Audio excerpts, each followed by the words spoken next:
Welcome to SR media. Shri Sathya Sai జిల్లా మడకశిర మండలం Neelakantapuram Raghuveera Reddy social మీడియాలో మాట్లాడుతూ బీజేపీ ప్రభుత్వంపై ఫైర్ అయ్యారు సిడబ్ల్యూసీ మెంబర్ రఘువీరారెడ్డి.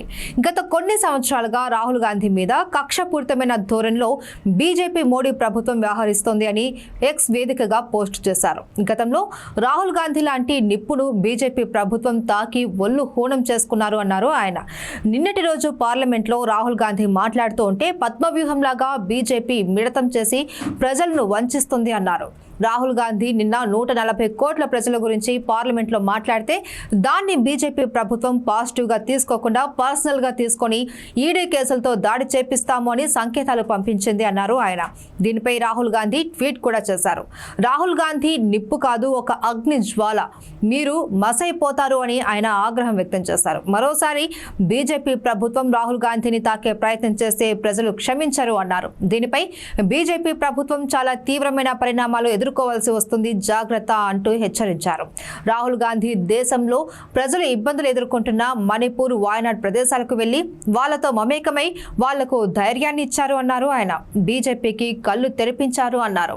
మరి ఇటువంటి ఇబ్బంది ఉన్న ప్రదేశాలకు ప్రధానమంత్రి గాని రక్షణ మంత్రి గాని ఏ మాత్రం ఎందుకు కదలరు అని బీజేపీని ప్రశ్నించారు ఆయన. గత కొన్ని సంవత్సరాలుగా రాహుల్ గాంధీ గారి మీద కక్షపూరితమైనటువంటి ధోరణితో భారతీయ జనతా పార్టీ, మోడీ గారి ప్రభుత్వం ప్రవర్తిస్తూ ఉంది.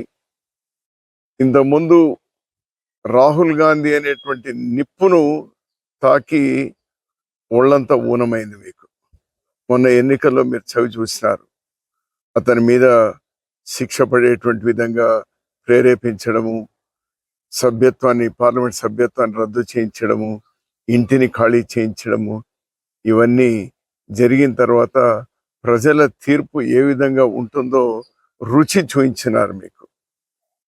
మళ్ళీ రాహుల్ గాంధీ గారు నిన్నటి రోజు పార్లమెంట్లో చక్రవ్యూహం, పద్మవ్యూహం అనేటువంటి దాన్ని మిళితం చేసి మీరు ఎంత రాక్షసంగా ప్రజల్ని, యువతను, రైతుల్ని అందరినీ వంచిస్తా ఉన్నారో అతను పార్లమెంట్లో అద్భుతంగా ప్రతి ఒక్కరికి కూడా 140 కోట్ల భారతీయులు గుండెలు హత్తుకునేటువంటి విధంగా అతను ఒక హృదయ స్పందనగా మాట్లాడితే దానికి పాజిటివ్గా తీసుకోకుండా మళ్ళీ పర్సనల్గా ఈడీ మరొకటి దాడి చేపిస్తాము అనేటువంటి సంకేతాలు మీరు పంపుతా ఉన్నారు. రాహుల్ గాంధీ గారు కూడా ట్వీట్ చేశారు. రాహుల్ గాంధీ ఇంకా నిప్పు కాదు, అది ఒక అగ్ని జ్వాల, మసైపోతారు, జాగ్రత్త, ప్రజల గురించి ఆలోచన చేయండి. ప్రతిపక్ష నాయకుడు అంటే ప్రజల వాయిస్ని అతను పార్లమెంట్లో చెప్తారు. దానికి ఏ విధంగా సొల్యూషన్ తీసుకోవాలి అనేటువంటిది మీరు ఆలోచించాలి. కానీ మరోసారి రాహుల్ గాంధీ గారిని మీరు తాకే ప్రయత్నం చేస్తే ప్రజలు మిమ్మల్ని క్షమించరు, సహించరు. చాలా తీవ్రమైనటువంటి పరిణామాల్ని మీరు ఎదుర్కోవాల్సి వస్తుంది. జాగ్రత్త. రాహుల్ గాంధీ గారు ప్రజలకు ఎక్కడ ఇబ్బంది ఉంటే అక్కడ వెంటనే పరిగెత్తా ఉన్నారు. మణిపూర్కు 2 సార్లు వెళ్ళొచ్చినారు. వాళ్ళతో మమేకమైనారు. వాళ్ళకు ధైర్యాన్ని ఇచ్చే ప్రయత్నం చేశారు. మీ కళ్ళు తెరిపించే ప్రయత్నం చేసినారు. అదేవిధంగా కేరళలో, వయనాడ్లో భయంకరమైనటువంటి ఫ్లడ్స్ వచ్చి అక్కడ ఇబ్బందుల్లో ఉంటే అక్కడ అతను, ప్రియాంక గాంధీ గారు వెళ్ళినారు. ప్రధానమంత్రి గారు పోరేంటి? రక్షణ మంత్రి గారు పోరేంటి? వాటిని అడ్రస్ చేయకుండా రాహుల్ గాంధీ గారిని నియంత్రించేటువంటి ప్రయత్నం ఏదైతే ఉందో అది డైరెక్ట్గా ప్రజలకు